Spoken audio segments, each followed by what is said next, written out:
চিকিৎসকের মৃত ঘোষণার পর ধর্মীয় রীতি মেনে হয়ে গিয়েছিল কবরখোঁড়া।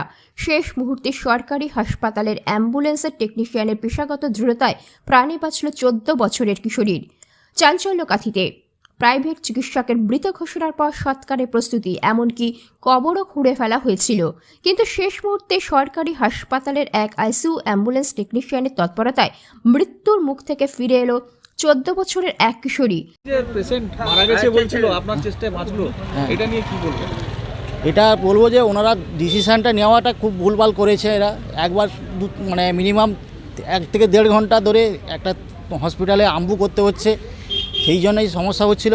তারপর ওরা কোনো ডক্টরবাবুর সাথে কথা বলে ওরা বলেছে যে মারা গেছে এমনিতেই, সেই জন্য তারা বাড়ি নিয়ে যাওয়ার চিন্তা ভাবনা নিয়েছিল। আমাদের এখানকার ডক্টর আইসিইউ ডক্টর ছিল ডক্টর সুদেশনা সেনগুপ্ত, ওনার সাথে কথা বলিয়ে আইসিইউতে একটা বেড রেডি করে তারপরে এখানে শিফট করি। মানে কবর তো খোঁড়া হয়ে গেছিল, আপনি তো? হ্যাঁ, আমি ওনার দাদাকে, মানে ওনার যে দাদা আছে যে উনি কথা বললেন, ওনার সাথে ম্যাডামের সাথে কথা বলিয়ে ওনারা কনফিডেন্ট পেলেন যে না, দারুয়াতে একবার চেষ্টা করা হোক, এই হিসাবে আমরা নিয়ে আসি। আজকে বেঁচে উঠেছে রোগী? হ্যাঁ, আজকে বেঁচে উঠেছে। তাহলে কি ব্যবস্থা নিয়ে, বেসরকারি ব্যবস্থা নিয়ে কি বলবেন? বেসরকারি ব্যবস্থা আমরা বলতে চাইছিলাম যে আমি মনিটরে সব কিছু দেখানো আছে, দেখুন আপনি পেশেন্ট বেঁচে আছে। তারা সেটা বলতে চাইছে যে না, আই দেখে সেটা তারা বলছে মারা গেছে। চোখ দেখে চোখ হলুদ হয়ে গেছে? হলুদ না, ওরা এটা মনিটর আমাদের ডাইলেটের হয়। আপনি কি করে বুঝলেন এখনো বেঁচে আছে? কনফিডেন্স কিভাবে নিজেকে মনে হয়? মনিটর, যেহেতু আমি আইসিইউ ডিপার্টমেন্টে কাজ করি এখানে, এবং দীর্ঘদিন আমি মানে ছুটি হয়েতে আমি এইগুলো করি, তাতে দেখলাম যে আমরা এইখানে যে পেশেন্টগুলো দেখি সে তার থেকে আমরা দেখি ভালো আছে। আমরা জানি যে এই পেশেন্টটা ভালো হয়ে যেতেই পারে, চেষ্টা করে একবার চেষ্টা করা যেত। কিন্তু এখান থেকে তো রেফার করা হয়েছিল।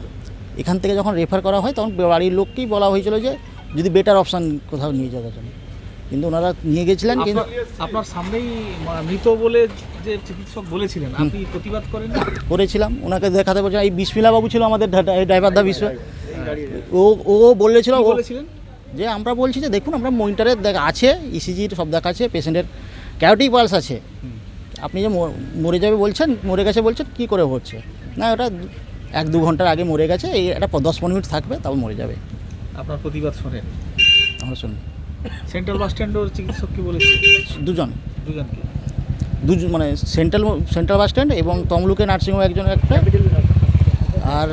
আর কিন্তু তমলুক মেডিকেল কলেজ কিন্তু বলেছে যে ঠিক আছে, পেশেন্ট ঠিক আছে, যদি আইসিইউতে বেড পাওয়া যায় তাহলে দেখতে পাওয়া যেতে পারে। ঠিক আছে, আপনার নাম? রবীন্দ্রনাথ মণ্ডল, হাসপাতালে ক্রিটিক্যাল কেয়ার টেকনোলজিস্ট।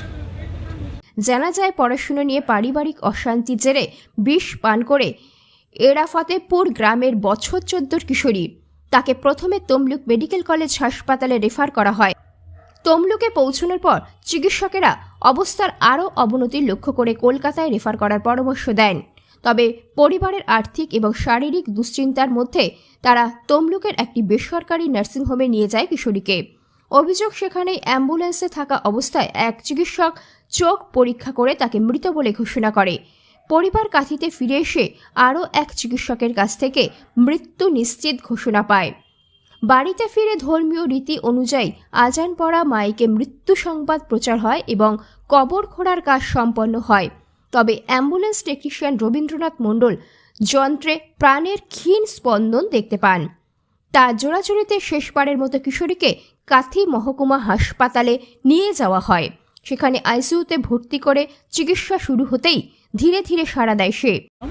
খাদিম শাহ। কি হয়েছিল? মা একটু বকাবকি করেছিল, হ্যাঁ, তো মায়ের ওষুধটা, ঘুমের ওষুধটা খেয়ে নিয়েছিল, 4টে ওষুধ খেয়ে নিয়েছিল। তো হঠাৎ পড়ে নিয়ে যাওয়ার পরে মাইনাতে ভর্তি হয়েছিল। ভর্তি হওয়ার পরে সঙ্গে সঙ্গে মাইনা বললো হবে না, রেফার করে দিল দারোয়ায় ভর্তি ছিল 2 দিন ভর্তি করে দারোয়া বললো এখানে হবে না, অন্য জায়গায় নিয়ে যাও। তো অন্য জায়গায় নিয়ে যাওয়ার সঙ্গে সঙ্গে অন্য জায়গায় বললো হবে না, পেশেন্ট কেটে গেছে। তো আবার রিটার্ন করে কোথায় বললো এটা? তমলুকে বলেছে। তমলুকে বলার পরে আবার নার্সিংহোমে CMS হসপিটালে বলেছিল। তো আবার ওখান থেকে ডাক্তার বলেছিল।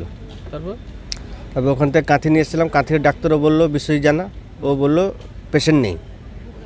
তো বাড়ি নিয়ে চলে যাচ্ছিলাম, নিয়ে যাওয়ার পরে ওই রবি টেকনিশিয়ান বলল রোগীটা এখনও বেঁচে আছে, তুমি প্লিজ দারুণ নিয়ে চলো, যদি বেঁচে যায়। তারই জন্য আজকে আমার বোনটা বেঁচে যাচ্ছে। তারপর কি হলো, মানে রোগীর জন্য? রোগীটা যখন নিয়ে এলো তখন বমি করলো, করার পরে চোখটা দেখালো, আমাকে দেখালো রবিদা। নিয়ে আসার পরে হ্যাঁ মসজিদে এলান হয়ে গেছিলো, মাটি দেওয়ার জন্য সব খোঁজাও হয়েছিল। হ্যাঁ এই হচ্ছে ব্যাপার। কোন হাসপাতালের টেকনিশিয়ান? ওটা দারুয়া হসপিটাল মহকুমা সরকারি। তারপর দারু হাসপাতাল ভর্তি করার পর পেশেন্ট বেঁচে যায় এই রবিদার জন্য। 7 দিন পর সম্পূর্ণ সুস্থ হয়ে হাসপাতাল থেকে ছাড়া পায় কিশোরী। প্রাণ ফিরে পাওয়ার আনন্দে কিশোরী নিজে মালা পরিয়ে সম্মান জানায় টেকনিশিয়ান ও চিকিৎসকদের। ঘটনাকে ঘিরে এলাকায় চাঞ্চল্য ছড়ায়। হাসপাতাল সুপার অরূপ রতন করণ জানিয়েছেন, লিখিত অভিযোগ পেলে বিষয়টি তদন্ত করে প্রয়োজনীয় ব্যবস্থা নেওয়া হবে। বাইরের কিছু প্রাইভেট হাসপাতাল ওর একটা সাধারণ মানসিক অসুবিধার জন্য ও পয়জনিংয়ের শিকার হয়েছিল, যার ফলে ওকে মৃত বলে ঘোষণা করে দিয়েছিল বাইরের লোক, এবং মাটি দিয়ে দেওয়া হবে এরকম একটা অবস্থার মধ্যেও চলে যাচ্ছিল।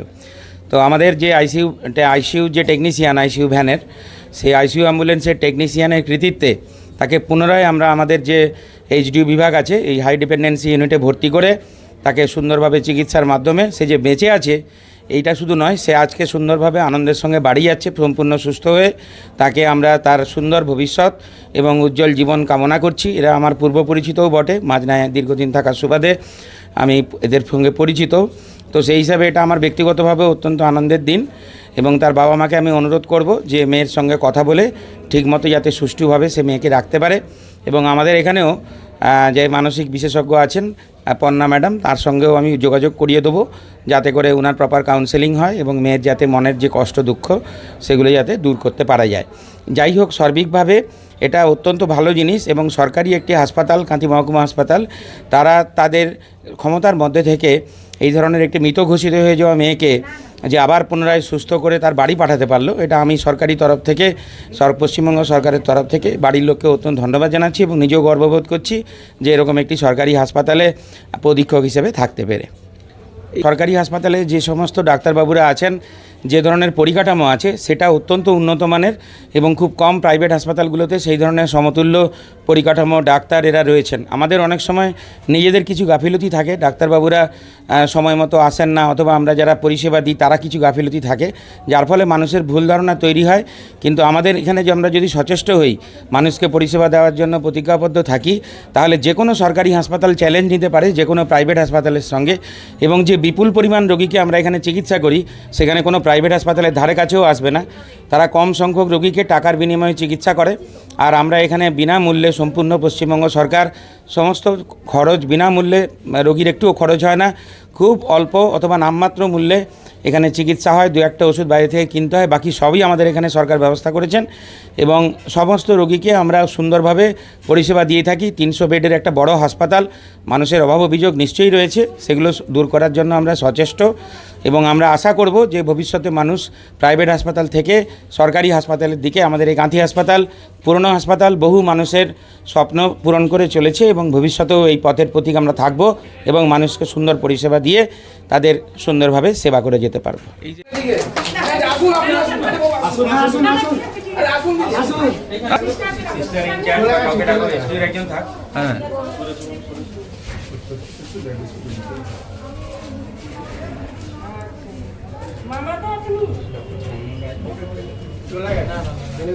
সিস্টারকে ডাকুন, সিস্টার ইনচার্জ বা কেউ আছে। দিদি ও দিদি আসুন আসুন হ্যাঁ এখানে ডাকছেন ফুলের একটা এ দাও, দিদিদের একটা ফুলের বাড়ির লোক ফুল দেবে তো নাকি? হ্যাঁ ওনাকে দাও না, কোন আর এরকম তো দিদি সরে যাও, তুমি সরে যাও, বাড়ির লোককে বাবা ছবি তুলো, দিদিদের দাও, হ্যাঁ বাবা ঠিক এদিকে করো, এদিকে মুখ দেখাও, আর তুমি দিদি ম্যাডাম গো ম্যাডাম। ব্যুরো রিপোর্ট, বাংলার কথা।